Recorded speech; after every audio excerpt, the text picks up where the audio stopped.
নমস্কার বন্ধুরা, গল্পকথক রীতি চ্যানেলে আপনাদের সবাইকে স্বাগত জানাচ্ছি। সুচিত্রা ভট্টাচার্যের হেমন্তের পাখি উপন্যাসের আজকে পড়ব অন্তিম পর্ব। এই উপন্যাসের অন্যান্য পর্বগুলি আমার চ্যানেলে প্লেলিস্ট করা আছে, আপনারা সেখান থেকে পেয়ে যাবেন। অধ্যায় ১৩। হেমেন ফ্ল্যাটে ঢুকেই হেঁকে উঠলেন। কই অদিতি কোথায়? শিগগিরই মিষ্টি নিয়ে এসো। হেমেনের পিছনে রঞ্জন, তার স্বরে মার্জিত উল্লাস। শুধু মিষ্টি হবে না হেমেন্দা, আমাদের একদিন পেট পুড়ে মাংস ভাত চাই। সোফায় আংটা লাগানো রঙিন পর্দা স্তূপ টাঙাচ্ছিল অদিতি তাতাইকে সঙ্গে নিয়ে। প্রতি বছরই পুজোয় অদিতির ফ্ল্যাটে নতুন পর্দা ঝোলে। এবছর সেলাই করাতে করাতে দেওয়ালি ভাইফোঁটা পার হয়ে গেল। চটপট পর্দাগুলো শোয়ার ঘরে রেখে এলো অদিতি। হাসি মুখে বলল, খাওয়াতে হবে তো বুঝলাম, কিন্তু উপলক্ষটা কি? তুমি আজকের কাগজের বিজ্ঞাপন দেখোনি? কিসের বিজ্ঞাপন? ওহো সরি, তোমার বাড়িতে তো আবার রোববার ছাড়া বাংলা কাগজ ঢোকে না। ও হেমেন মামা, খেয়ালি ছেড়ে আসল কথাটা বলুন না। হেমেনের আগেই রঞ্জনী বলল, আজ বিজ্ঞাপনে আপনার নাম বেরিয়েছে। আগামীকাল রবিবারের পাতায় আপনার গল্প থাকবে। হৃৎপিণ্ড চলকে উঠল অদিতির। শিরা উপশিরায় রক্তচাপ বেড়ে গেছে সহসা। যা শুনছে তাকে সত্যি? মনের উচ্ছ্বাস যাতে ছেলে মানুষই মনে না হয় তার জন্য সতর্ক হলো অদিতি। কৃতজ্ঞ স্বরে বলল, এ কিন্তু সবটাই হেমেন মামার কৃতিত্ব। কেন? গল্পটা তোমার কাছ থেকে নিয়ে গিয়েছিলাম বলে? আমি তো শুধু কুরিয়ারের কাজ করেছি। আপনি না নিয়ে গেলে আমার কত জানাশোনা।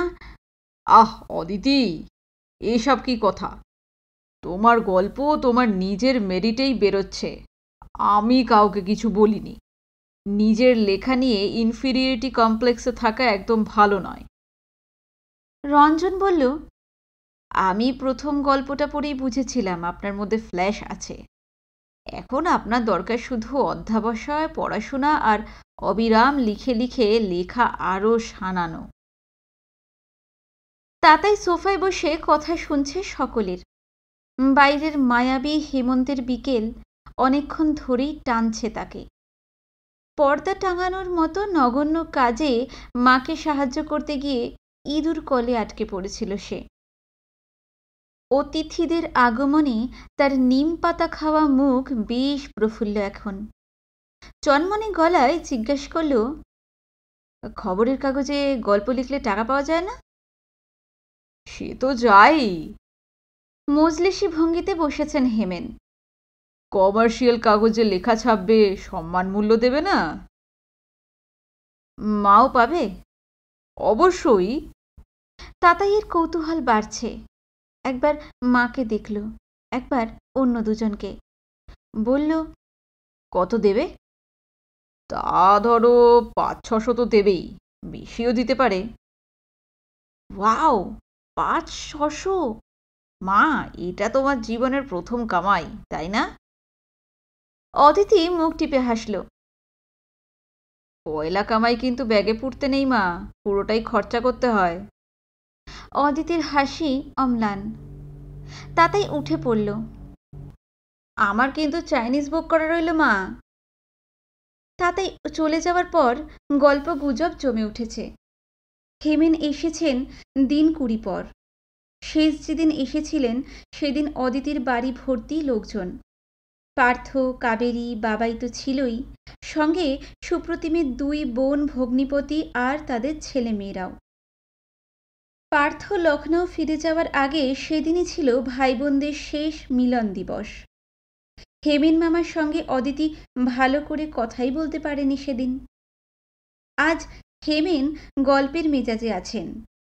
বহু প্রবীণ লেখকের জীবনের অজস্র অকথিত ঘটনা হেমেনের মুখস্থ। হেমেন রসিয়ে রসিয়ে চুটকির মতো করে শোনাচ্ছেন সেসব। মাঝে মাঝে হেমেন আর রঞ্জনের তর্কও হচ্ছে জোর। সাহিত্যে পড়া বাস্তবতা, জাদু বাস্তবতা, মিথ ফ্যান্টাসির সঙ্গে বাস্তবের কোথায় মিল, কোথায় বা গরমিল, লেখার বিষয় ও আঙ্গিকের দ্বন্দ্ব, কত কি যে তর্কের বিষয়। রঞ্জন যখন যাবো যাবো করছে, অদিতি জিজ্ঞাসা করল, আবার কবে আসবেন? রঞ্জন বলল, দেখি, চলে আসবো যে কোনো দিন। অদিতি বলল, এ কথা আপনি আগের দিনও বলেছিলেন, এলেন 3 মাস পরে। হেমেন বললেন, আসবেটা কি করে? ওর পুজোর লেখা ছিল না? পুজোয় কি কি লিখলে রঞ্জন? রঞ্জন সলজ্জ মুখে বলল, এই গোটা কয়েক গল্প, একটা উপন্যাস আর একটা হালকা প্রবন্ধ। অদিতির চোখ বড় বড় হয়ে গেল। এত লিখেছেন? হেমেন বললেন, উঠতি লেখকদের কাছে পুজোর সংখ্যায় লেখা যে কি নেশার তা তুমি বুঝবে না অদিতি। এই একটা পত্রিকায় লিখছে, ওই একটা পত্রিকায় লিখছে। আমি নয় বার করিনি, কিন্তু কত যে পত্রিকা বার হয় এ সময়। রঞ্জন বলল, এবার আপনাকে বলে বোঝাতে হবে না হেমেন্দা, 2-1 বছর লেখার জগতে থাকলে উনি নিজেই বুঝে যাবেন। তখন পুজোর আগে কে বাড়িতে এলো, কে এলো না তা মনেই থাকবে না। সুর আর নেশা মানুষ ত্যাগ করতে পারে, সাহিত্যের আকর্ষণ ত্যাগ করা বড় কঠিন। হেমেন ঘন ঘন ঘাড় দুলাচ্ছেন। তা বটে, তা বটে। আচ্ছা অদিতি, এবার তো একদিন আমরা তোমার এখানে বসতেই পারি। আমার এখানে? খুব ভালো হয় তাহলে। কবে আসবেন বলুন, কে কে আসবেন? সে অনেক লোক হয়ে যাবে। রঞ্জন, তোমাদের ওখান থেকেও কয়েকজনকে আসতে বলো না, আনিসুরকেও এনো। শেয়ালদের ভাঙা বেড়া দেখাচ্ছেন? রঞ্জন অদিতির দিকে তাকিয়ে হাসছে। এই লাইনে কম পাগল আছে? একবার গ্রিন সিগন্যাল দিলেই দেখবেন আপনার ফ্ল্যাট প্যাকড হয়ে গেছে। ভালোই তো, ফ্ল্যাটটা তাও পাগলদের কাজে লাগবে। হেমেন জিজ্ঞাসা করলেন, কবে তাহলে বসছি আমরা? অদিতি বলল, আপনি বলুন, কাল রবিবারের পরে রবিবার আসবেন? তোমার কোনো অসুবিধা হবে না তো? একটুও না। খুশিতে ঝলমল করছিল অদিতি। হৃদয়ের গভীরে, অনেক গভীরে এক ঝর্ণা বয়ে চলেছে কুলকুল। পাথর ভাঙছে, অসংখ্য নুড়ি সরে সরে গিয়ে পথ খুলে দিচ্ছে ঝর্ণার। নিস্তরঙ্গ খাতে বইতে থাকা জীবন আবার যেন ছোঁয়া পেল প্রাণের। সুপ্রতিম ফিরল একটু রাত করে। মুম্বাই থেকে কোম্পানির কিছু কেষ্ট বিষ্টু এসেছে। তাদের সঙ্গে সেলস প্রমোশন নিয়ে অফিসে মিটিং চলেছে বহুক্ষণ। তারপর ক্লাবে বসেছিল সবাই। আহার আদি সেরে এসেছে সুপ্রতিম। মদ্যপানও ভালোই করেছে। মেজাজ দিব্যি আমোদিত হয়ে আছে তার। ফিরেই শুরু হয়েছে অফিসের কথা। এই জানো, আজ ভোগলে কি বলেছে আমাকে? বলেছে, মজুমদার, ইউ আর জিনিয়াস। বলো তো কেন বলেছে? গল্প বেরোনোর খবরটা সুপ্রতিমকে দেওয়ার জন্য ছটফট করছিল অদিতি। পাপাই তাতাই খেতে বসেছে। তাদের আয়োজন সাজিয়ে অদিতি ড্রয়িং স্পেসে এলো। নিজের উৎসাহ চেপে প্রশ্ন করল, কেন? সোফায় অদিতির পাশে ধূপ করে বসল সুপ্রতিম। আমাদের কোনো জোনই এবার হাফ ইয়ারলি টার্গেট রিচ করতে পারেনি। Exclusive this Majumdar zone. Not only target, আমাদের নতুন শ্যাম্পু বিলকি সব জায়গায় flop except this eastern area. আরে বাবা, রঙ্গনাথের খেলা কি চিরকাল চলে? জানো তো ব্যাটা কি করেছিল? অদিতি না শুনে বলল, আমার একটা দারুণ খবর আছে। তোমার? হ্যাঁ গো হ্যাঁ, আমার। কি খবর? ওই যে হেমেন মামা আমার একটা গল্প নিয়ে গিয়েছিল, সেটা কালকের কাগজে বেরোচ্ছে। ও, তাই বলো। আমি ভাবলাম কি না কি, এমনভাবে বললে। বারে, এটা বড় খবর নয়? সুপ্রতিম ঢুলো ঢুলো চোখে হাসল। তোমার বলার ধরন দেখে কি মনে হচ্ছিল জানো? কি? আহাররত ছেলেদের এক ঝলক দেখে নিয়ে ফিস ফিস করে সুপ্রতিম বলল, ভাবলাম বুঝি পাপাই তাতাইয়ের পরে আবার কেউ আসছে। শুধুই আর কি। অদিতি হেসে ফেলল। তোমার এটাকে দারুণ খবর বলে মনে হয় না? ভালোই তো, গুড নিউজ, তোমার উন্নতি হচ্ছে। তবে এর জন্য তোমার ক্রেডিট আমাকে দেওয়া উচিত। কেন? তোমার কি ধারণা তোমার হেমেন মামাই তোমাকে একা উৎসাহ দিয়েছে? আমি দিইনি? আমি তোমাকে বলিনি দুপুরগুলো নষ্ট না করে লেখো? বলিনি ঝুট ঝামেলায় জড়ানো বা শুয়ে বসে সময় কাটানোর থেকে লেখা অনেক ভালো কাজ? অদিতি দুর্মনস্কভাবে ঘাড় নাড়ল। তা তো বটেই। গুড, মাথায় রেখো কথাটা। জুতো খুলে মোজা দুটো জুতোর ভেতর চালান করল সুপ্রতিম। হ্যাঁ, যা বলছিলাম। কি বলছিলাম যেন? কি বলছিলে? সুপ্রতিম এক সেকেন্ড মাথা চুলকোল। হ্যাঁ, সেই রঙ্গনাথন, সে কি করেছিল জানো? আনইম্যাজিনেবল থিং। রেল কোম্পানিকে ধরে 42 লাখ টাকার ডিটারজেন্ট বেচে দিল।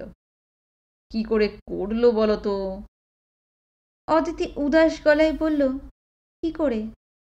ক্যাচ ছিল রেলওয়ে বোর্ডের মেম্বার ব্যাটার মামা শ্বশুর। হি ইজ দ্য কি। নইলে ভাবতে পারো রেল ডিটারজেন্ট কিনছে। আমাদের পারচেজের মুখার্জি তো শুনে বলেছিল, মজুমদার দা, আপনার ছেলেদের ধরে ধরে ধাপান মাঠে পাঠিয়ে দিন, পারফিউম বেচে আসবে। কি যোগ! সেই রঙ্গনাথনের মুন্ডু এখন মাটিতে লুটোবে। পুছো কিউ, পুছো পুছো। অদিতি বড় করে একটা শ্বাস ফেলল। কেন? বিকজ ওই মামা শ্বশুরের এগেইনস্টে সিবিআই লেগেছে। That man is a dead meat. So রঙ্গনাথনের অর্ডার গন। এখন গেরুয়া পরে বেটাকে মাদ্রাজের রাস্তায় নামতে হবে। দে দে, অর্ডার দে, অর্ডার দে, অর্ডার দে রে, আমি অর্ডার দে। বাবার সুরেলা কণ্ঠসঙ্গীত আর অট্টহাসির দাপটে খাওয়া শেষ করে উঠে এসেছে দুই ভাই। সোফায় পা তুলে বসে তাতাই বলল, বাবাকে রোজ একটা করে এরকম সিটিং দিতে বলো মা। দারুণ দারুণ গল্পের প্লট পেয়ে যাবে, তোমার ইনকামও হু হু করে বেড়ে যাবে। তুমি লিখে টাকা পাচ্ছ নাকি? অদিতি হাসল সামান্য। খবরের কাগজে লিখলে টাকা তো পাবই। তাতাই ফুট কাটল। পাঁচ স্টোরি মিনিমাম 500-600। সুপ্রতিম থমকেছে। নাক নাচাচ্ছে ঘন ঘন। ঠোঁট কুঁচকে বলল, মন্দ কি? যত সামান্যই হোক, মানি ইজ মানি। শাড়ির ব্যবসায় লেগে থাকতে পারলে এর থেকে অবশ্য বেশি আসতো। তবে এটা বলতে পারো এখানে ইনভেস্টমেন্টটা কম, শুধু কাগজ কলম আর কালি, ব্যাস। আমি প্লট সাপ্লাই করে যাচ্ছি, তুমি লিখে যাও।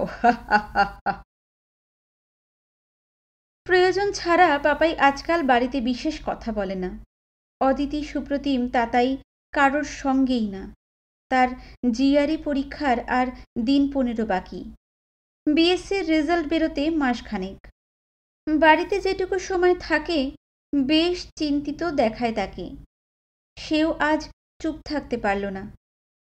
তরলভাবে বলল, তোমরা লেখকদের অত হেলাফেলা করো না, লিখেও প্রচুর রোজগার হয়। বিদেশে এক একজন রাইটার শুধু লিখেই প্যালেস, এরোপ্লেন, দ্বীপ কত কি কিনে ফেলছে। ব্যাস, কথা ঘুরে গেল। কোন দেশে কোন লেখকের কি পরিমাণ রোজগার, কে কত বিলাসবহুল জীবনযাপন করে, কে মাতাল, কে লম্পট, কে গাঁজা টেনে লিখতে বসে, কে চুল্লু, তাই নিয়ে ভুল ভাল পর্যালোচনা শুরু হয়ে গেছে। অদিতির খুব কষ্ট হচ্ছিল। এত কিছু নিয়ে গবেষণা চলছে তিনজনের, কই একবারও তো কেউ জিজ্ঞাসা করলো না কোন লেখাটা বার হচ্ছে অদিতির। সব কিছুর মধ্যেই টাকার গন্ধ খোঁজে। এরা কারা? অদিতিরই স্বামী? অদিতিরই সন্তান? ওই যে পাপাই, কৃতকার্যের জন্য এতটুকু অনুতপ্ত হলো না, উল্টে ভাব দেখায় যেন অদিতি তার ব্যক্তিগত জীবনে এক হীন অনুপ্রবেশকারী। এখনো বিভিন্ন মেয়ের সঙ্গে ফোনে একইভাবে ফষ্টি নষ্টি করে চলে। তাকে তো ক্ষমা করেছিল অদিতি, তবু যে কেন এক তীক্ষ্ণ শলাকা বুকে বিঁধে থাকে। ছেলেকে মার্জনা করা মার পক্ষে খুব সহজ কাজ, কিন্তু সন্তানের দুষ্কর্ম বিস্মৃত হওয়া বড় কঠিন, বড় কঠিন। আর ওই যে তাতাই, অদিতির সদা হাস্যমুখ ছোট ছেলে, সে তো এক ভাবি বানিয়া। না হলে ওইটুকু ছেলে এখন থেকে শেয়ার বাজার নিয়ে মাতামাতি করে? অদিতি ঘরে যেতে গিয়েও ফিরে এলো। সুপ্রতিমকে বলল, তোমাকে আর একটা দরকারি কথা বলা হয়নি। সামনের রবিবার এই ফ্ল্যাটে একটা সাহিত্য সভা হবে। এখানে? রবিবার? ছুটির দিনে? একটা রবিবার নয় হলোই। অদিতি গম্ভীর। অদিতির মুখের দিকে তাকিয়ে সুপ্রতিম কি বুঝলো কে জানে, হাত উল্টে বলল, ওকে ওকে, শুধু একটা প্রবলেম। কি? তথাগত বলছিল সামনের রবিবার আসবে। বারণ করে দিও, পরের রবিবার আসতে বলো। ও হ্যাঁ, আরও একটা কথা, হেমেন মামা আর রঞ্জনকে ওই দিন দুপুরে খেতে বলবো ভাবছি। হঠাৎ? আমার ইচ্ছে। অদিতি আর দাঁড়ালো না, এক নিঃসীম শূন্যতা ছেয়ে ফেলছিল তাকে। পরদিন খুব ভোরে গোটা ফ্ল্যাট যখন ঘুমিয়ে আছে, অদিতি বেরিয়ে পড়ল নিঃসাড়ে। বাড়িতে খবরের কাগজ আসার এখনো অনেক দেরি। তার আগেই নিজের গল্পটাকে একবার ছুঁতে চায় অদিতি, একা। অধ্যায় 14। এক হেমন্তের শুরুতে এসেছিল টিয়া। পরের হেমন্ত ফুরোবার আগেই অপরূপ এক বদল ঘটেছে তার। বুলি ফুটেছে মুখে। টিয়ার শব্দভাণ্ডারটি বড় নয়, বরং খুবই ছোট। মাত্র একটা শব্দ জমা হয়েছে তার ভাড়ারে, খুকু। শেষ নয়, অন্য কোনো নামও নয়, শুধু খুকু। ওই শব্দটুকুই ঘুরে ফিরে আওড়ায় টিয়া। সকাল নেই, দুপুর নেই, বিকেল নেই, যখনই শোনো শুধু খুকু আর খুকু। শুনতে শুনতে বাড়ি শুদ্ধ সকলের কান ঝালাপালা হয়ে গেল, এক অদিতি ছাড়া। একটি শব্দেই অদিতির টিয়া প্রমাণ করেছে সে গোঙা নয়। এর বেশি আর টিয়ার কাছে কি চাওয়ার আছে অদিতির? পাখির আজকাল তেজও বেড়েছে, খুব ডানা ঝাপটায়। ঝটপট ঝটপট শব্দে তোলপাড় হয় খাঁচা। চট করে দেখে মনেও পড়ে না কোন ডানাটা কমজোরি হয়েছিল টিয়ার, কোথায় বা থাবা বসিয়েছিল বেড়াল। অদিতি অবশ্য টিয়ার দিকে নজর দেওয়ার সময় পায় না এখন, কোন দিকেই বা পায়? গল্প লেখা একসময় তার কাছে ছিল স্রেফ ব্যসন, অবসরের সঙ্গী। এখন আর তা নেই। কমাসের শখ কখন যে সাধনা হয়ে গেছে। শুধু দুপুরই নয়, লেখা এখন সারাদিনই অদিতিকে অধিকার করে থাকে। লেখার মাঝে সে সহজে ওঠে না। লেখার সময় পাড়া প্রতিবেশী বা আত্মীয় স্বজন এলে সে ভীষণ অন্যমনস্ক হয়ে থাকে। পাপাই তাতাই হুটহাট এসে পড়লেও অবলীলায় বলে দেয়, অমুক জিনিস অমুক জায়গায় আছে, নিজেরা নিয়ে নাও। সন্ধেটুকুই শুধু লেখে না অদিতি, রাত্রে বসে আবার। রোজ না হলেও প্রায়।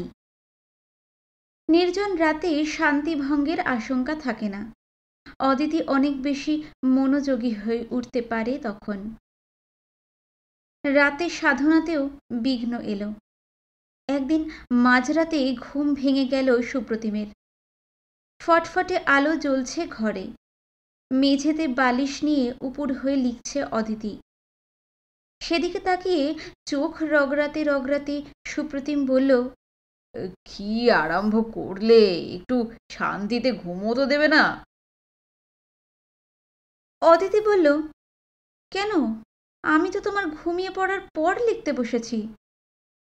সুপ্রতিম বলল, এই রাত দুপুরে কি না লিখলেই নয়? অদিতি হাসল একটু। কি করি বলো, রাত্রে যে অনেক সুন্দর সুন্দর চিন্তা এসে যায় মাথায়। জানলার ধারে গিয়ে দাঁড়ালে কত পুরনো ছবি দেখতে পাই, চোখের সামনে কত ঘটনা ভেসে ওঠে। লেখার সময় এগুলো বড় কাজে লাগে গো। সুপ্রতিম বেজার মুখে বলল, সে চিন্তাদের গুছিয়ে গাছিয়ে দিনভর লেখো না, কে তোমাকে বারণ করেছে? অদিতি বলল, ঘুম থেকে উঠলে ছবিগুলো যে আর মাথায় থাকে না, পুরো ভ্যানিশ হয়ে যায়। সুপ্রতিম গজগজ করল, তার জন্য আমাকেও রাতভর জেগে বসে থাকতে হবে? জানো, আমি আলোয় ঘুমোতে পারি না। সারাদিন কেটে কুটে এসে এসব আর ভাল লাগে না। অদিতি বলতে পারত গত ২৪ বছরে বহু দিন সুপ্রতিম রাত জেগে অফিসের কাজ করেছে। অদিতিরও অন্ধকার ছাড়া ঘুম আসে না, তা সত্ত্বেও সুপ্রতিম আলো নেবায়নি। এখনও মাঝে মধ্যে তাতাইয়ের সঙ্গে বসে টিভিতে লেট নাইট মুভি দেখে সুপ্রতিম। গত সপ্তাহতেও রাত ৩টে অবধি ফুটবল খেলা দেখল। তখন তো রাত জাগার কথা ওঠে না। অদিতিরও তো সে সময় অসুবিধে হয়। অদিতি কোনোদিন বলতে গেছে অদিতির শরীর কি শরীর নয়? কিছুই বলল না অদিতি। শান্তভাবে কাগজপত্র গুছিয়ে আলো নিভিয়ে শুয়ে পড়ল সে রাতে। পরদিনই বেরিয়ে দোকান থেকে একটা টেবিল ল্যাম্প কিনে এনেছে। কি আর করা, মেঝেতে গড়াগড়ি খেতে খেতে লেখার অভ্যাসটা রাত্রে ঝেড়ে ফেলতে হবে। টেবিল ল্যাম্প জ্বালিয়ে অদিতিকে লিখতে দেখে প্রথম ২-৪ দিন সুপ্রতিম খুব হাসাহাসি করল। তুমি দেখছি নোবেল লরিয়েট না হয়ে ছাড়বে না। তারপর দুম করে একদিন বলে বসল, এটা কিন্তু তোমার বাড়াবাড়ি হয়ে যাচ্ছে অদিতি। অদিতি বলল, এতেও কি তোমার অসুবিধা হচ্ছে? সুপ্রতিম বলল, আমার সুবিধে অসুবিধের কথা হচ্ছে না, সব কিছুর একটা ডিসেন্সি আছে। তুমি তো আর লিখে রোজগার করে খাচ্ছ না যে রাত দিন এরকম মুখ গুজে লিখে যেতে হবে। আমার দেখতে খারাপ লাগে। অদিতি বলে ফেলল, তার মানে বলতে চাইছ রোজগার করে খেতে গেলে ডিসেন্সি, লিমিট এসব না রাখলেও চলে? সুপ্রতিম গুম হয়ে গেল। অদিতি পড়াশোনাও শুরু করেছে নতুন করে।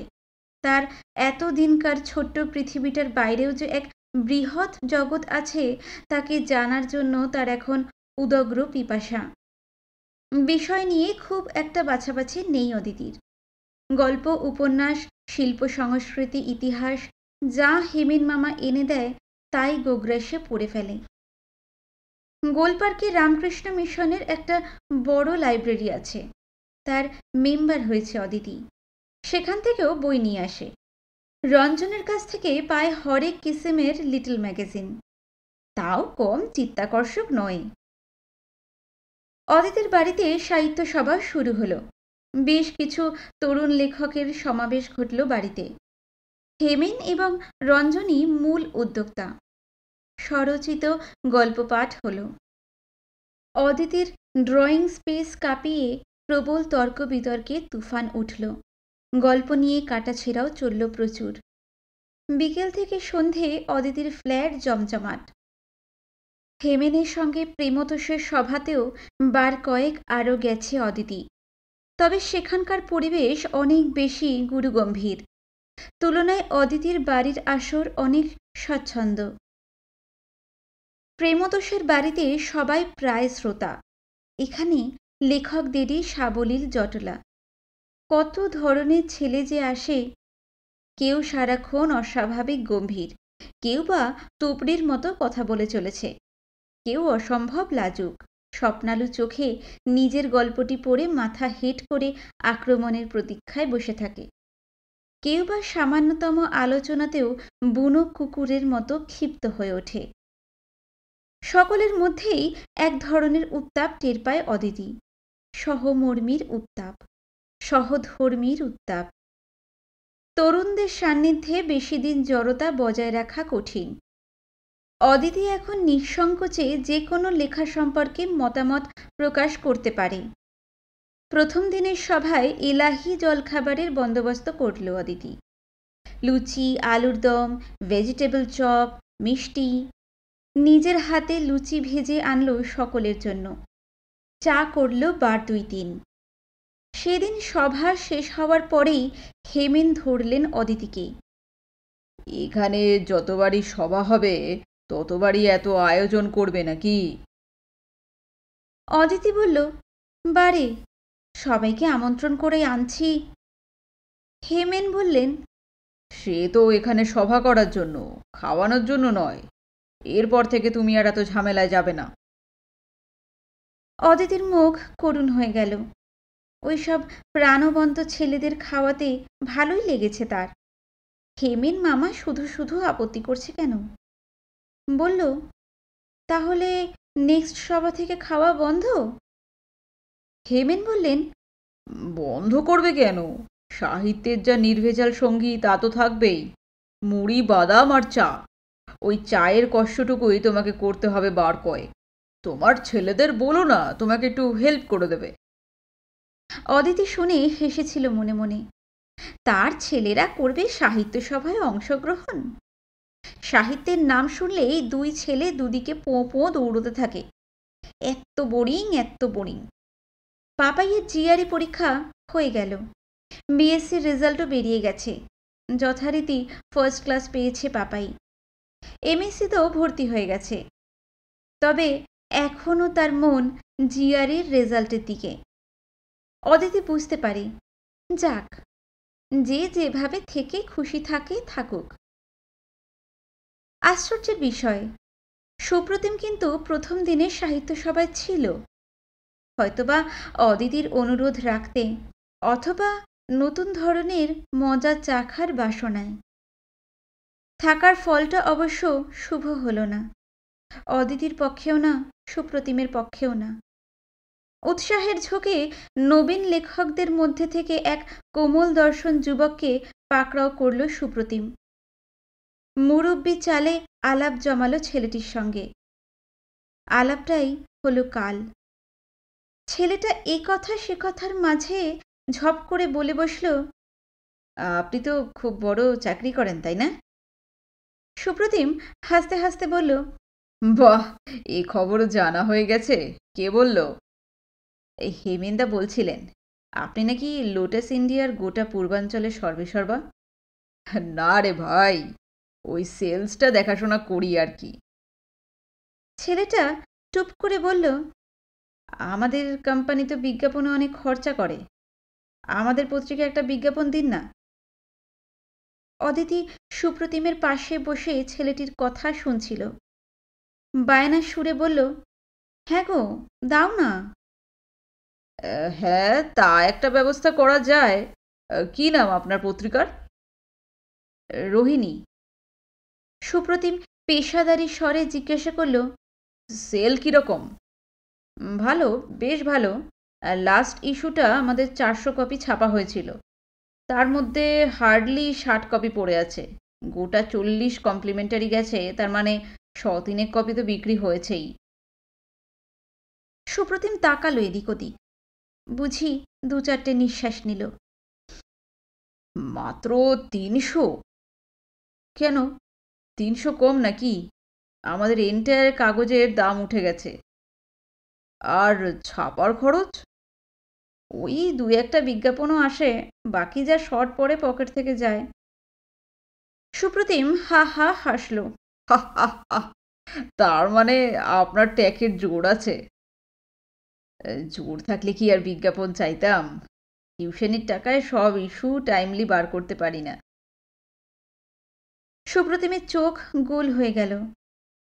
আপনি চাকরি করেন না? ছেলেটা বলল, চাকরি করলে কি আর ভাবনা ছিল? পত্রিকাটা কত বড় করে বার করতে পারতাম। সুপ্রতিম আরও অবাক। শুধু পত্রিকা বার করার জন্যই চাকরি পাওয়া দরকার? ছেলেটা দিব্যি বলে দিল, চাকরি পেয়ে যদি পত্রিকাই না বড় করতে পারি তাহলে সে চাকরি করে আমার লাভ কি? আপনার বাড়িতে কেউ নেই? মা বাবা? হ্যাঁ, সবাই আছে। মা বাবা ভাই বোন। কেন বলুন তো?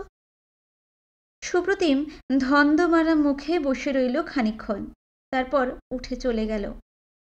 রাত্রে ধরল অদিতিকে। তোমার সাঙ্গপাঙ্গরা যে দেখছি সব বদ্ধ পাগল। অদিতি টেরচাভাবে হাসল।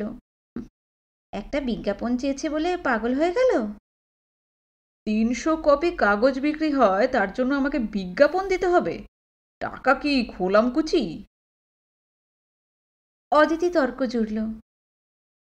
টিভিতে অসভ্য নাচ গানের জন্য তোমরা লাখ লাখ টাকার বিজ্ঞাপন দিতে পারো, আর এই সামান্য 100-200 টাকা একটা ভালো কাজের জন্য নয় দিলেই? তবু একটা ক্রিয়েটিভ কিছুর মধ্যে রয়েছে ছেলেগুলো। ক্রিয়েটিভ না হাতি? উচ্চণ্ড পাগলামি।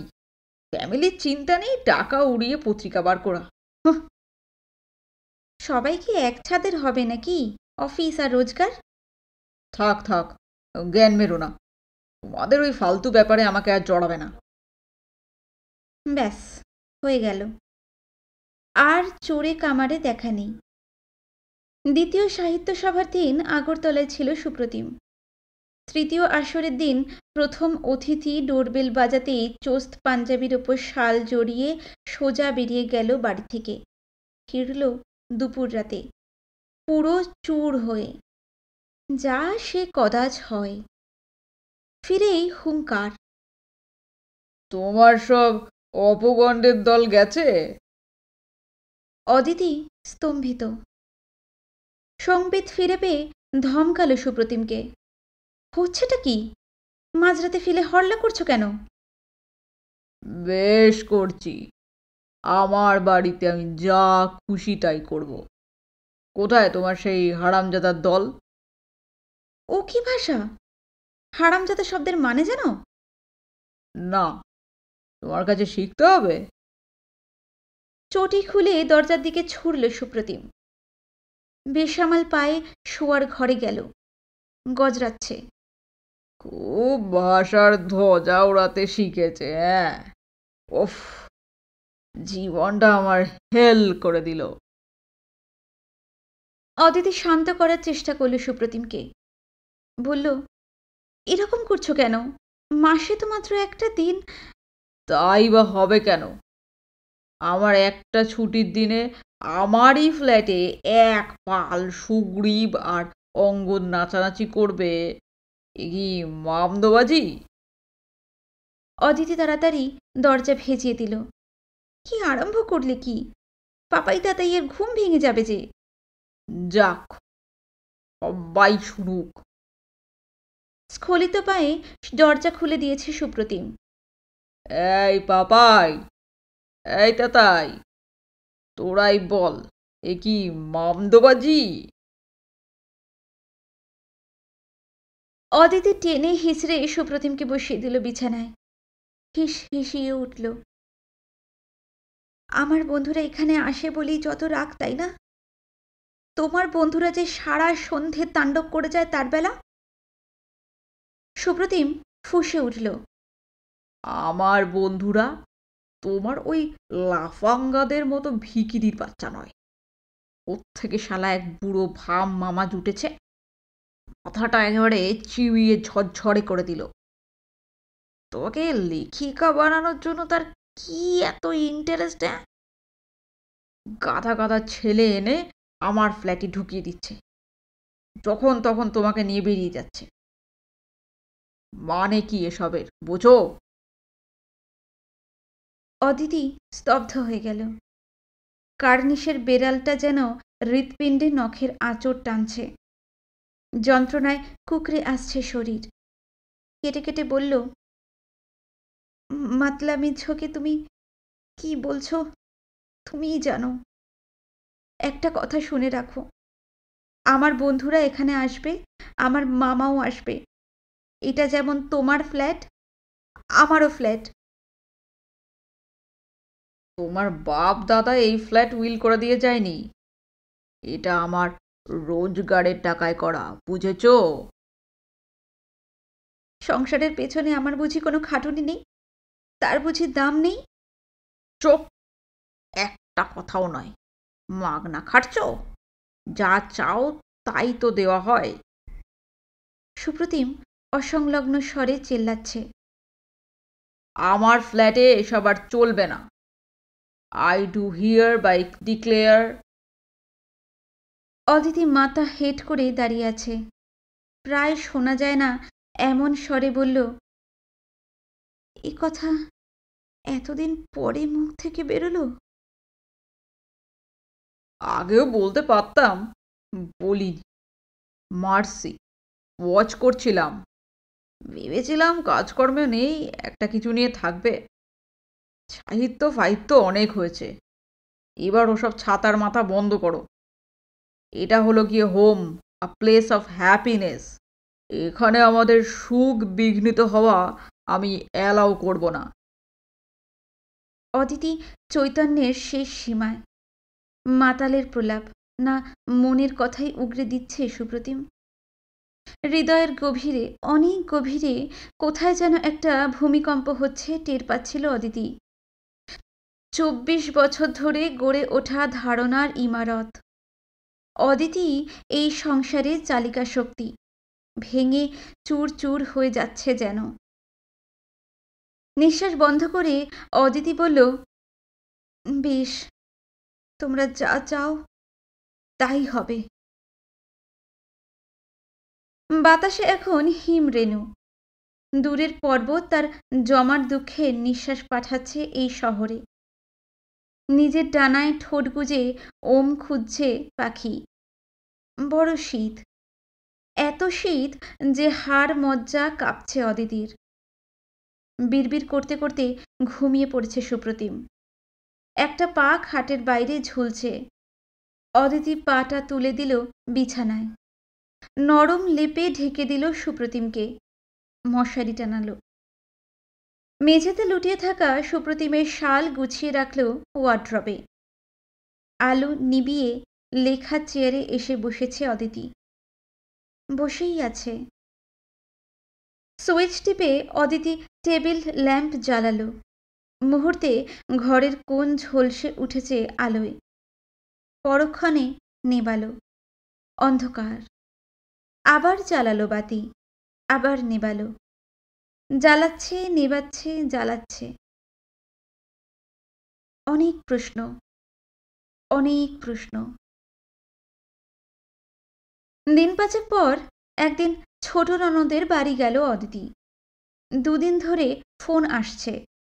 রিনার বড় মেয়েটা খুব অসুস্থ, একবার না গেলে খারাপ দেখায়।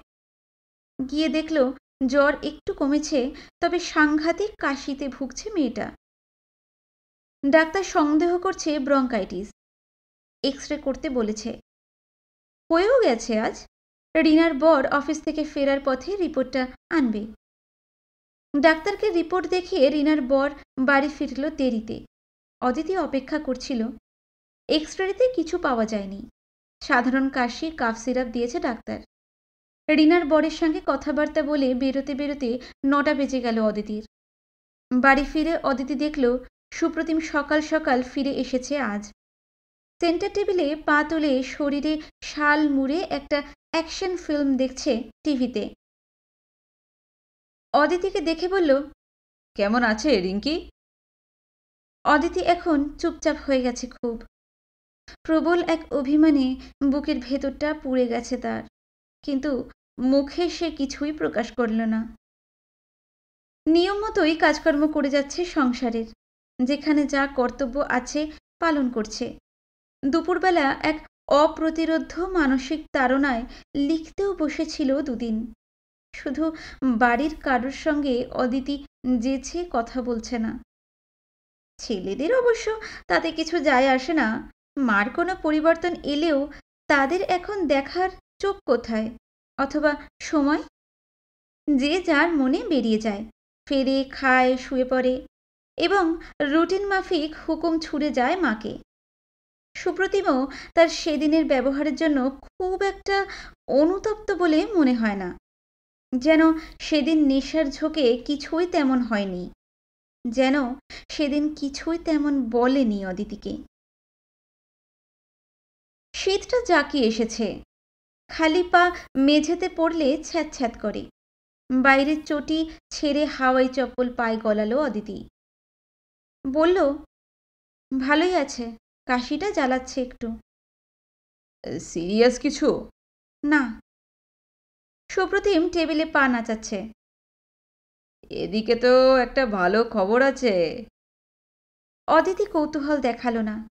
সুপ্রতিম নিজেই বলল, পাপাইয়ের আজ জিআরইর রেজাল্ট বেরিয়েছে। দারুণ রেজাল্ট করেছে তোমার ছেলে। নাচতে নাচতে বন্ধুদের নাইট শোয়ে সিনেমা দেখাতে নিয়ে গেল। তাই বুঝি? অদিতি স্বর নিরুত্তাপ। আমি অবশ্য ওদের রেজাল্ট তেমন বুঝি না, তবে পাপাই বলল ওর স্কোর নাকি খুব ভালো, হয়তো কোনো স্টেট ইউনিভার্সিটিতে চান্স পেয়ে যাবে। ভালোই তো। অদিতি শাড়ি বদলাতে ঘরে ঢুকে গেল। তাতাই ঘরেই আছে। টেবিলে খাবার সাজিয়ে তাকে ডাকলো অদিতি, সুপ্রতিমকেও। খাচ্ছে তিনজনে। আলু কপির ডালনায় রুটি ডুবিয়ে সুপ্রতিম বলল, আমি একটা কথা ভাবছিলাম জানো। কি? তুমি তো অনেকদিন ধরেই ফ্ল্যাটটা রং করানোর কথা বলছো। গত শীতে হলো না, এই শীতে করিয়ে দিই, কি বলো? করাও। কি রং করলে ভালো হয় বলো তো? তাতাই ঝাঁপিয়ে বলল, বেজ কালার। সুপ্রতিমের ভুরু কোচকালো। সেটা কি রং? এই ঠিক চন্দনও নয়, মাটিও নয়, ও আছে একটা, চার্ট দেখলে বুঝতে পারবে। সুপ্রতিম চোখের কোণ দিয়ে দেখল অদিতিকে। না না, তোমার মা যে রং চুজ করবে সেটাই হবে। মার বেজ কালার খুব পছন্দ, আমি জানি, তাই না মা? তোমাদের পছন্দই আমার পছন্দ। ক্যাসারোলের দিকে হাত বাড়ালো অদিতি। তুই আর রুটি নিবি? একটা। সুপ্রতিম বলল, কাল তাহলে মিস্ত্রির সঙ্গে কথা বলি, ঘরদোর দেখে একটা এস্টিমেট করে দিয়ে যাক। অদিতি নিঃশব্দে ঘাড় নাড়ল। সুপ্রতিম ঠোঁট ছুচলো করে দেখছে অদিতিকে। হঠাৎ বলে উঠল, বুঝলি তাই, আমি আর একটা কথাও ভাবছিলাম। কি? তোর মা লিখতে পারলে একটা বই বার করে দিতে। তোর মা তো অনেকগুলো গল্প লিখে ফেললো, ভাবছি সবকটা এক জায়গায় করে একটা বই ছেপে দিই, কেমন হয়? চতুর তাতাই মুচকি হাসল। দেখল বাবা মাকে। বলল, দারুণ। তুই তো কলেজ স্ট্রিটের দিকে যাস, খোঁজখবর নিস তো কীরকম খরচা টরচা পড়বে। অদিতি নিস্পৃহ স্বরে প্রশ্ন করল, কপির তরকারিতে নুন ঠিক আছে? সবিতার আজকাল নুনের হাতটা বড় পিড়েছে। সুপ্রতিম যেন হোঁচট খেল একটু। কথা থামিয়েছে এতক্ষণে। মন দিয়ে খাওয়া শেষ করে উঠে গেল। শোয়া হলো আজ রাত করে। পাপাই ফেরার পর তাকে খাবার গরম করে দিল অদিতি। জিআরের রেজাল্ট নিয়ে স্বভাব বিরুদ্ধ উল্লাস প্রকাশ করল পাপাই।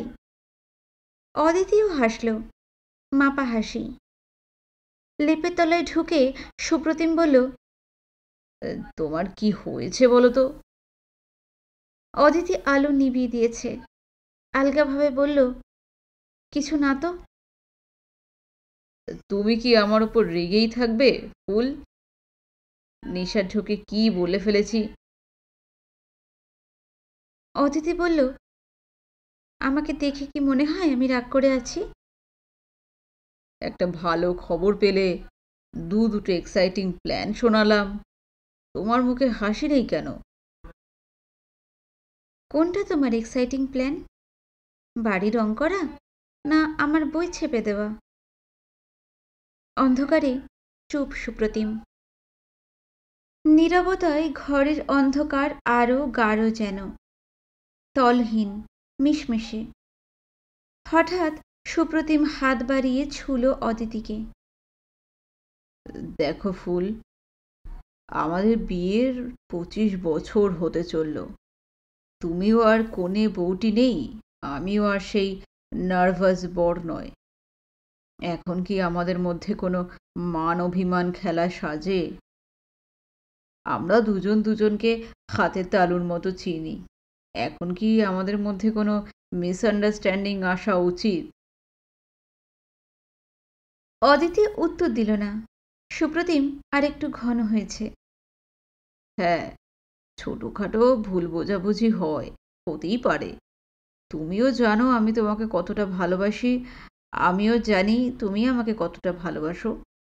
আমরা কেউই কারোর খারাপ চাই না, চাই কি? সুপ্রতিমের স্বরে বুঝি সংশয়। না হলে বিয়ের 24 বছর পরে এত ভালোবাসি বলার আধিক্য কেন? অদিতি বলল, ও কথা থাক। থাকবে কেন? এসব কথা বলা দরকার। সুপ্রতিম কাশল খুক খুক। তুমি নিশ্চয়ই বুঝতেই পারছো আমি যা করি তোমার ভালোর জন্যই করি। তুমি ভুল পথে গেলে আমি তোমাকে আটকাতে চাইব। আমি ভুল করলে তুমি। দীপক শর্মিলার ঝঞ্ঝাটে তুমি আমাকে থাকতে বারণ করলে, আমি সরে এলাম। তারপর দীপক শর্মিলার ডিভোর্স হয়ে গেল। শর্মিলা ছেলের কাস্টাডি পেল, আমি আর ওখানে মাথা গলিয়েছি? দীপককে স্ট্রেট বলে দিয়েছি আমার বউ পছন্দ করছে না, আমি আর তোর সঙ্গে নেই। বিশ্বাস না হয় দীপকের সঙ্গে দেখা হলে তুমি জিজ্ঞেস করো। আমাদের এখন কত সুন্দর একটা ফ্যামিলি লাইফ, দুটো এবল ইন্টেলিজেন্ট ছেলে, একটা ওয়েল নিট ফ্যামিলি। ঝকঝকে ফ্ল্যাটে শ্রাবণ মাসে জমিয়ে 25 বছর সেলিব্রেট করব। আমরা এখন আমাদের মধ্যে ইন্ট্রুডার আসতে দেব কেন? অদিতি হাসল অন্ধকারে, বিষণ্ণ হাসি। ঘরের শীত যেন দুগুণ হয়ে গেল হাসিতে। সুপ্রতিম জড়িয়ে ধরেছে অদিতিকে, কানের কাছে মুখ এনে বলল, যদি রাগ না করো তো একটা কথা বলি। বলো। তোমার হেমেন মামা আজ এসেছিলেন। আমি তাকে খুব ভদ্রভাবে বুঝিয়ে দিয়েছি তুমি একজন সম্মানিত মহিলা, একজন হাউসওয়াইফ। তোমার পক্ষে তার সঙ্গে পাল্লা দেওয়া সম্ভব নয়। অদিতি আর স্থির থাকতে পারল না, লেপ ফেলে ছিটকে উঠে বসেছে। কখন এসেছিল হেমেন মামা? সন্ধেবেলা। আগামী সপ্তাহে তোমাকে বারাসাত না কোথায় নিয়ে যাবে বলছিল। আমি না বলে দিয়েছি। খারাপ ব্যবহার করিনি, খুব ভালোভাবেই বলেছি। তাতাই সামনে ছিল, তাদেরকে জিজ্ঞেস করো। সুপ্রতিমের স্বরে এতটুকু জড়তা নেই, নির্দ্বিধায় বলে যাচ্ছে, তোমার মধ্যে একটা কোয়ালিটি আছে, ভদ্রলোক সেটাকে এক্সপ্লোর করেছেন, তার জন্য আমরা গ্রেটফুল। তোমার গুণের কদর তো আমরাই করতে পারি, করেছিও তো, করিনি? 5 জনকে বলে বেড়াই না তোমার গুণের কথা? তা বলে ঘর দৌড় ফেলে অত নাচানাচি করার কি আছে? মেয়েদের একটু দূরত্ব রেখে চলাই ভালো, এতে সম্মান বাড়ে, সংসারেরও বনেতটা শক্ত থাকে। নিজে বিয়ে থা করেননি উনি, বিবাহিত মেয়েদের মান সম্মানের কথা কি বুঝবেন? তুমি তো লেখার জন্য সংসার ভাসিয়ে দিতে চাও না, নাকি চাও? বাইরে শীতার্ত রাত, লেপ ছাড়া ঠায় বসে আছে অদিতি। ঠান্ডা লাগছে না তার, সে এখন নিজেই বরফ। অধ্যায় 15। বাড়িটার চেহারা দুঃস্বপ্নের মতন। কলকাতার এই অঞ্চলে জরাগ্রস্ত বাড়ির কমতি নেই, কিন্তু এই যেন একেবারে সৃষ্টি ছাড়া। শুধু জীর্ণ শ্রীহীন নয়, প্রায় ভগ্নস্তূপ। পলেস্তারা কবে খসে পড়েছে, সর্বাঙ্গে টেরা বেঁকা অজস্র ফাটল। ভাঙাচোরা লাল ইট টাটকা ঘায়ের মতো গা ময়, দাঁত ছিরকুটে আছে। দেখেই বোঝা যায় অন্তত 50 বছর এ বাড়ি স্নেহস্পর্শ পায়নি। ফাটলের খাজ খোঁজ ফুঁড়ে ইতি উতি বট অশ্বত্থের শিকড়। তাদের বামনাকার শরীর ঝুলছে বাইরের দেওয়ালে। এমন একটা বাড়িতে থাকে হেমেন মামা? মোটা কাঠের প্রকাণ্ড সদর হাট করে খোলা। সামান্য দ্বিধা নিয়ে কড়া নাড়ল অদিতি। সাড়া নেই কারো। ভেতরে দেখা যায় এক চৌকো চাতাল। মেঝেতে তার পাথর ছিল এক সময়, এখন যত্রতত্র পুরুষ শ্যাওলার আস্তরণ। ভরা দুপুরেও চাতাল ছায়াচ্ছন্ন স্যাঁতস্যাঁতে। এক প্রান্তে বিশাল উঁচু এক চৌবাচ্চা। চাতাল ঘিরে বর্গাকার বারান্দা। বারান্দার গায়ে ষাঁড় ষাঁড় কোটর। কোনো কোনো কোটর থেকে আচমকা মহিলা কণ্ঠ ছিটকে আসছে। তারই অন্দর সম্পূর্ণ নীরব।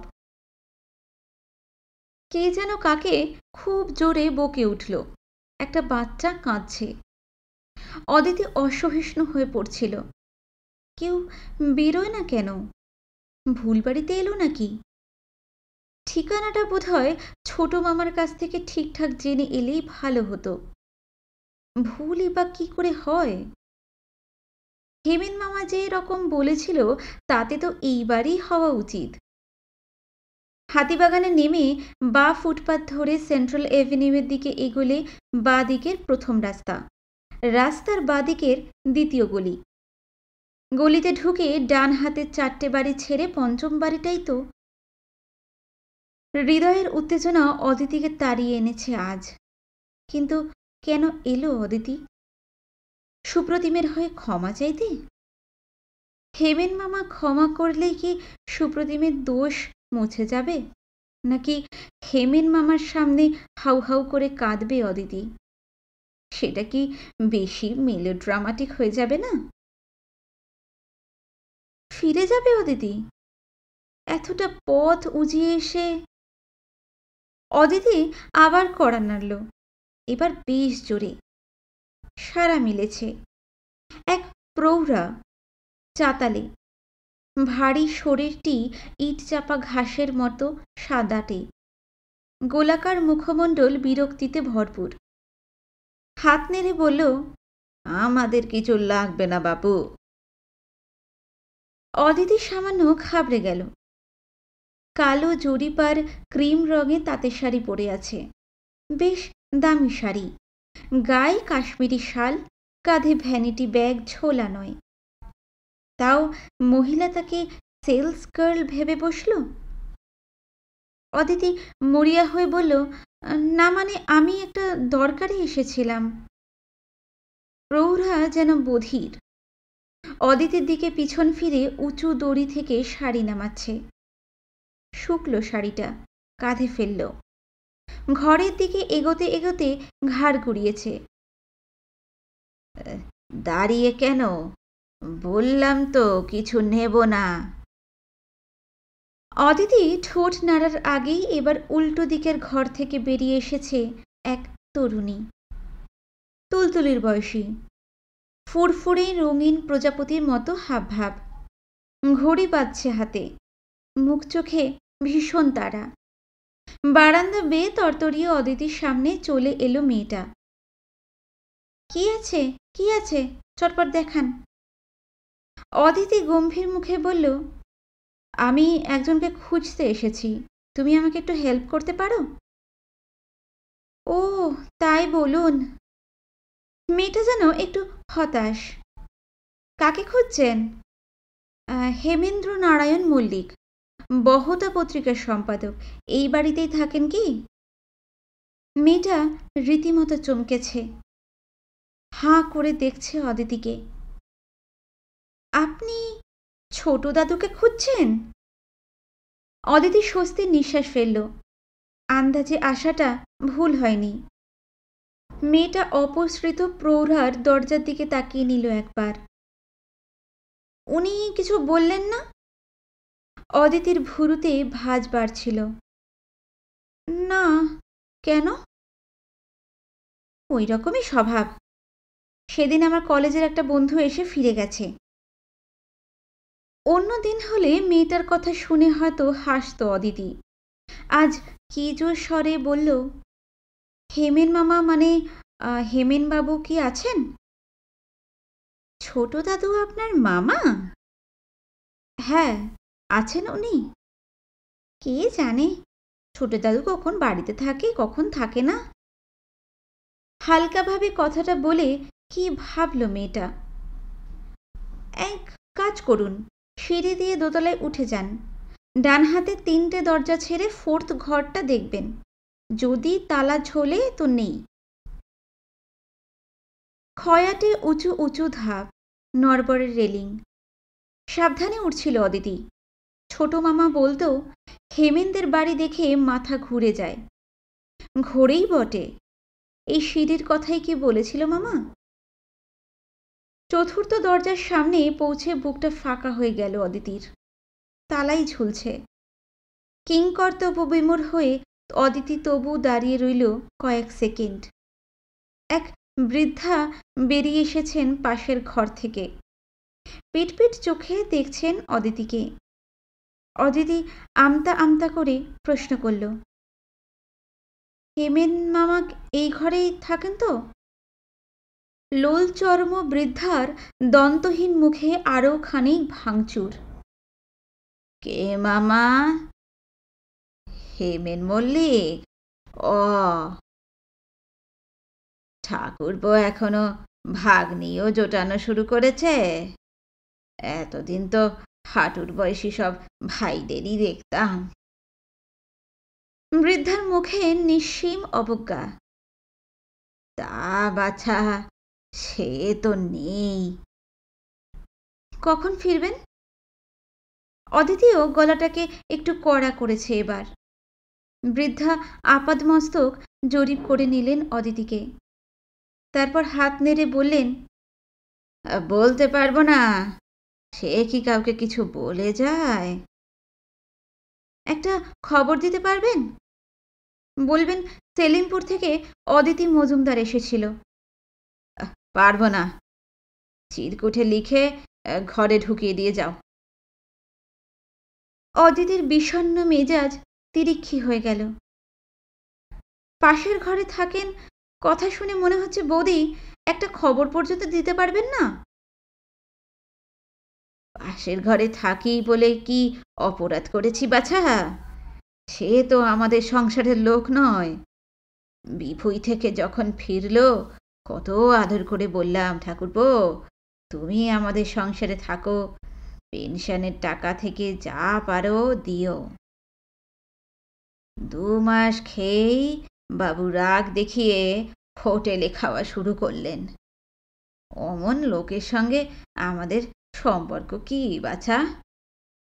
কাজের মধ্যে কাজ তো গোষ্ঠীর পিণ্ডির লেখা। তাও তো শুনি নিজে এখন লেখে না, অন্যের জন্য কাগজ বের করে। এইভাবে পেনশনের টাকাগুলো তুই ওড়াবি? আর আমরা কিছু বলতে পারবো না। লোকের পদে টাকা উড়িয়ে কি অমন রবীন্দ্রনাথ বঙ্কিম হলি রে তুই? আমরা বাছা থাকার ঠাঁই পাই না। বাবু একটা আস্ত ঘর, বই খাতায় বোঝাই করে বসে আছেন। মেজ তরফ সেজ তরফ তো তাক করে আছে, কাকা মরলেই ঘরটা নেবে। আমার ছেলে বলে দিয়েছে ওটি হচ্ছে না। ছোট কাকার ঘরের ওপর আগে তার। অদিতি ক্লান্ত পায়ে নেমে আসছিল। কি ক্রূর এক পরিবেশে বাস করে হেমেন মামা, অথচ একবারও তাকে হাসি মুখ ছাড়া দেখা যায় না। হেমেন মামা একা থাকে জানতো অদিতি, কিন্তু এত একা? আর এই সাহিত্যপ্রাণ মানুষটিকে অবলীলায় অপমান করে দিল সুপ্রতিম। হেমেন মামা বলে, আমার মধ্যে সেই তীব্র অনুভূতিটাই নেই অদিতি। যা লিখেছি সব বড় জোলো মনে হয়। তীব্র অনুভূতি কাকে বলে? এই যে হেমেন মামা নিজের জীবনটাকেই জলাঞ্জলি দিয়ে লেখক গড়ার নেশায় মেতে উঠেছেন, এই নিঃস্বার্থ পিপাসাকে তবে কি বলা যায়? শীতের দুপুর দৌড়াচ্ছে বিকেলের দিকে। হিমেল হাওয়া ঝাপটে আসে হঠাৎ হঠাৎ। রোদ্দুর বড় মলিন এখন, ম্রিয়মান। অদিতি বাড়ি ফিরছিল, এক অন্য অদিতি। অধ্যায় 16। শ্রী চরণেশু হেমেন মামা, আপনার কাছে এই আমার প্রথম চিঠি, সম্ভবত এই শেষ। সুপ্রতিমের আচরণের কৈফিয়ত দেওয়ার জন্য এই চিঠি লিখছি না। সুপ্রতিমের কাজের দায় সুপ্রতিমেরই, আমার নয়। এই চিঠি একান্তই আমার কথা। আপনি আমার জীবনে এসেছিলেন এক ধূমকেতুর মতো। দিব্যি আধো ঘুমে আধো জাগরণে জীবনটা কেটে যাচ্ছিল আমার। আপনি এসে সব তছনছ করে দিলেন। কেন আমার মধ্যে ভাবতে শেখার নেশাটা ঢুকিয়ে দিলেন হেমেন মামা? আমার মতো এক অতি সাধারণ মেয়ে, বয়সের জন্য যাকে আপনি মহিলাও বলতে পারেন, তার তো জন্মই হয়েছে একটা খাতে বয়ে যাওয়ার জন্য। যেভাবে আরও আরও অসংখ্য মেয়েদের জীবন আদিগন্তকাল ধরে বয়ে চলেছে, স্বামী সন্তান সংসার, দেখতে দেখতে একসময় একা হয়ে যাওয়া, বার্ধক্যের প্রতীক্ষায়, মৃত্যুর জন্য বসে থাকা। আমিও তো তিল তিল করে নিজেকে ছড়িয়ে দিয়েছিলাম স্বামী আর ছেলেদের মধ্যে। জানতাম এটাই নিয়ম, এটাই আমার বেঁচে থাকা। কেন আপনি শেখালেন নিজেদের কুচি কুচি করে সংসারে বিলিয়ে দিয়েও আরও কিছু পড়ে থাকে মেয়েদের? কেন আমাকে চোখে আঙুল দিয়ে বোঝালেন আমিও চেষ্টা করলে কিছু করতে পারি? আমিও দিব্যি আপনার চক্করে পড়ে ভাবতে শুরু করলাম আমিও একটা আস্ত মানুষ, ভাবতে পারি, দেখতে পারি, লিখতে পারি। কি বোকামি, কি বোকামি! ছেলেরা শিল্পী লেখক হতে গিয়ে যদি বোহেমিয়ান হয়ে যায়, সেও তো তাদের একটা গুণ। অথচ মেয়েরা লিখুক আঁকুক যাই করুক, তাদের কিন্তু থাকতে হবে এক লক্ষণ রেখার মধ্যে, সংসারের গণ্ডিটুকু আঁকড়ে ধরে। সেখানে কোনো বেচালপনা সহ্য করা হবে না। কেন যে আপনি কদিনের জন্য এসব কথা ভুলিয়ে দিয়েছিলেন আমাকে? সুপ্রতিম 100 ভাগ পুরুষ। সে আমাকে ঠিক সময়ে সমঝে দিয়েছে কোথায় আমার সীমা। একটা প্রশ্নের উত্তর শুধু ভীষণভাবে জানতে ইচ্ছা করে। অদিতি কে? সুপ্রতিম মজুমদারের স্ত্রী? পাপাই তাতাইয়ের মা? তাদের প্রয়োজনটুকুর জন্যই কি অদিতির নারী জন্ম? শুধু অদিতির কাছেই কি অদিতির কোনো অস্তিত্ব নেই? সময় আমার চলে গেছে হেমেন মামা। যেটা পাচ্ছে থাকার কথা সেটা 50-এ আর জোর করে হয় না। হওয়াতে গেলেই যে জটিলতা আসে, তাকে কাটিয়ে ওঠার ক্ষমতা আমাদের মতো সাধারণ মহিলাদের নেই। দুপুর আমার আসবে, গড়িয়ে পারও হয়ে যাবে। আমার এক বন্ধু সুজাতা বলে, সংসার হলো গিয়ে দড়ির ওপর হাঁটা। আমার সামনের ফ্ল্যাটের এক বৃদ্ধা দিন রাত বারান্দায় দাঁড়িয়ে থাকেন, রোদ্দুর আলো বাতাসের গন্ধ নেন। পাশের ফ্ল্যাটের এক মহিলা সুযোগ পেলেই পরের ঘরের কেচ্ছা শোনায়। আশীর্বাদ করুন, আমিও যেন এদের মতোই এবারকার ভোতা জীবনটা কাটিয়ে দিতে পারি। আমি আর লিখব না হেমেন মামা। চেনা সংসারে অচেনা মানুষদের নিয়ে জীবন কাটানোই আমার নিয়তি। আপনি দূরে থাকুন, ভালো থাকুন। কিসের যেন একটা শব্দ হচ্ছে প্যাসেজে। অদিতি কান পাতল। এত তাড়াতাড়ি ঘুম ভেঙে গেল টিয়ার? সুপ্রতিম অকাতরে ঘুমোচ্ছে, উষ্ণ লেপে নিজেকে পুরোপুরি মুড়ে। শীতের ভোরে এই ঘুমটা বড় প্রিয় সুপ্রতিমের। অদিতি টেবিল ল্যাম্প নেবালো, পায়ে পায়ে বেরিয়ে এসেছে বন্ধ ঘর থেকে। কোত্থেকে এক চিলতে প্রভাতে কিরণ এসে পড়েছে অদিতির নিঝুম ফ্ল্যাটে। সেই আলোটুকুর দিকে তৃষ্ণার্ত চোখে তাকিয়ে আছে টিয়া। অস্ফুট স্বরে ডাকছে, কক কক। অদিতির এতটুকু মায়া জাগল না পাখিটাকে দেখে। ব্যালকনির দরজা খুলল। ভালো করে গায়ে শাল জড়িয়ে খাঁচা নিয়ে এসেছে বাইরে। সামনে এক নির্দয় শীতের ভোর, কুয়াশাহীন। আকাশে এখনো চাঁদ দেখা যায়। পাণ্ডুর এক ক্ষয় রোগীর মতো বিরাজ করছে একা একা। ভয়ানক ঠান্ডায় কুঁকড়ে গেছে পৃথিবী।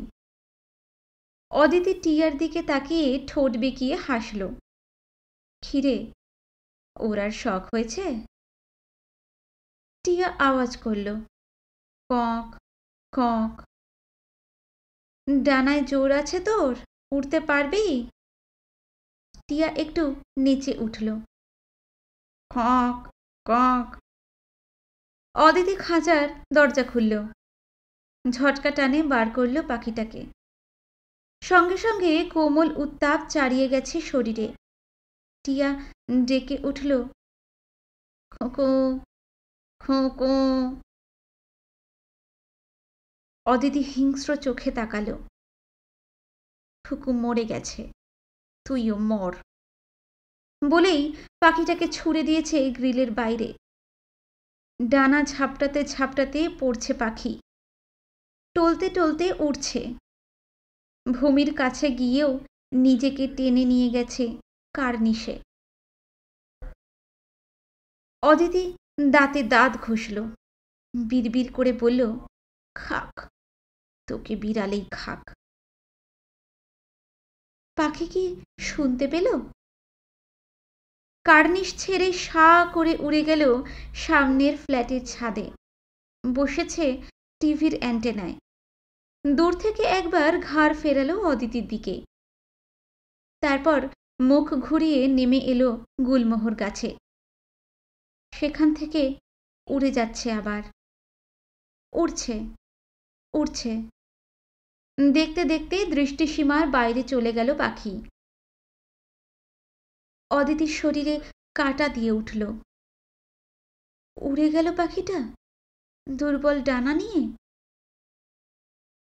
এ কি পাখিরই ক্ষমতা নাকি মুক্তির সম্মোহনী টান? পাখির গতিতে টেবিল থেকে চিঠিটা নিয়ে এলো অদিতি। দু হাতে কুটি কুটি করে ছিঁড়ল, ভাসিয়ে দিল বাইরে। এক অদিতি লক্ষ অদিতি হয়ে ভাসছে শূন্যে, ভাসছে। হেমন্তের পাখি উপন্যাসটি আপনাদের কেমন লাগলো আমাকে তা জানাতে একদম ভুলবেন না। উপন্যাসটি ভালো লেগে থাকলে একটা লাইক করবেন, শেয়ার করবেন। আর আমার চ্যানেলটা এখনো সাবস্ক্রাইব না করা থাকলে সাবস্ক্রাইব করবেন। আরও নতুন নতুন গল্প উপন্যাস আমি আপনাদের পড়ে শোনাতে চাই। আজকে এই পর্যন্তই। পরের দিন আবার একটা উপন্যাস নিয়ে আপনাদের সামনে হাজির হচ্ছি। নমস্কার, ভালো থাকবেন।